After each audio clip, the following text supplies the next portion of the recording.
మన మండల కేంద్రంలో ఏదైతే ఆలయ ఫౌండేషన్ ఆధ్వర్యంలో నేత్ర వైద్య శిబిరం కంటి వైద్య శిబిరము ఏర్పాటు చేస్తూ ఉన్నటువంటి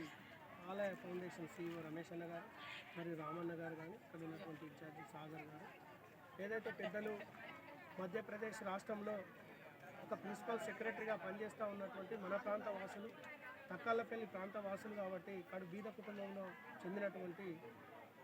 నరహరి IAS గారు మరి ఒక మంచి ఆలోచన విధానంతో పేద ప్రజానికము ఇక్కడ ఉన్నటువంటి కొంతమంది ఏదైతే కంటి చూపు కానీ ఇతరత్ర రోగాల బారిన పడేటువంటి వ్యక్తులు డబ్బులున్నా కూడా కొంతమంది హాస్పిటల్కి పోనటువంటి వ్యక్తులు తర్వాత తల్లిదండ్రులను చూసుకోనటువంటి వ్యక్తులు ఈ సమాజంలో చాలామంది ఉంటారు కాబట్టి వారందరి కొరకు కూడా ఈ యొక్క నేత్ర వైద్య శిబిరాన్ని శ్రీరాంపూర్ మండల కేంద్రంలో ఏర్పాటు చేసినటువంటి అందరికీ కూడా రమేష్ అన్న కానీ ప్రత్యేకమైనటువంటి కృతజ్ఞతలు తెలియజేస్తూ ఈ ఫౌండేషన్ కొన్ని సంవత్సరాల నుంచి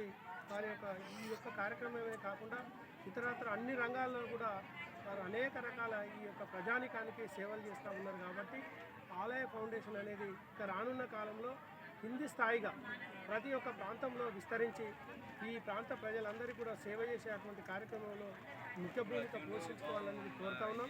మా వంతు సహాయ సహకారాలు ఎప్పటికి కూడా నరహరి సార్ మేము కూడా వారితోటి మాట్లాడడం జరిగింది. వారి ఒక మంచి ఆలోచన విధానంతో ఇక్కడ ఉన్నటువంటి వ్యక్తులందరికీ యువత సోదరులందరూ కూడా తప్పుతో పట్టద్దు. వారందరూ కూడా చదువుకున్నటువంటి యువతకు వివిధ రంగాల్లో కూడా ఉద్యోగ అవకాశాలు ప్రైవేట్ కానీ గవర్నమెంట్ కానీ తర్వాత ఇతరత్ర రంగాలలో కూడా వారు చాలా వరకు కూడా ట్రైనింగ్ ఇచ్చేటువంటి కార్యక్రమం ఆలయ ఫౌండేషన్ చేస్తూ ఉన్నది. కాబట్టి ఈ నేత్ర వైద్య శిబిరాన్ని ఇక్కడికి వచ్చినటువంటి వృద్ధులు కానీ తర్వాత ఇతరత్ర కంటి ఏదైతే ఇబ్బందిగా ఉన్నటువంటి వ్యక్తులు కొద్దిగా ఓపికతోటి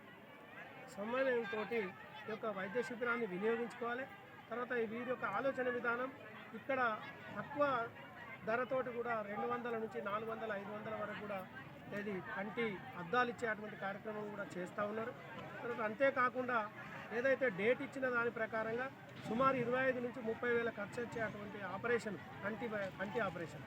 వారు కేవలం 1100 రూపాయలు కట్టినట్లయితే ఇక్కడికే వారి బస్సును తీసుకొని వచ్చి వారికి డేట్ ఇచ్చి హైదరాబాద్కు తీసుకుపోయి మంచి హాస్పిటల్లో కూడా వారు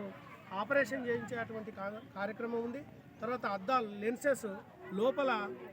అద్దాలు వేసేటువంటి కార్యక్రమం కూడా ఉంటుంది. కాబట్టి దయచేసి ఈ ఆలయ ఫౌండేషన్ అనేది ఇప్పటితోటి ఒడిసిపోయేటువంటి కార్యక్రమం కాదు, మంచి పేరున్నటువంటి ఆలయ ఫౌండేషన్ కాబట్టి వీరి యొక్క సేవలు వినియోగించుకోవాలనే ఉద్దేశంతో కోరుతాం.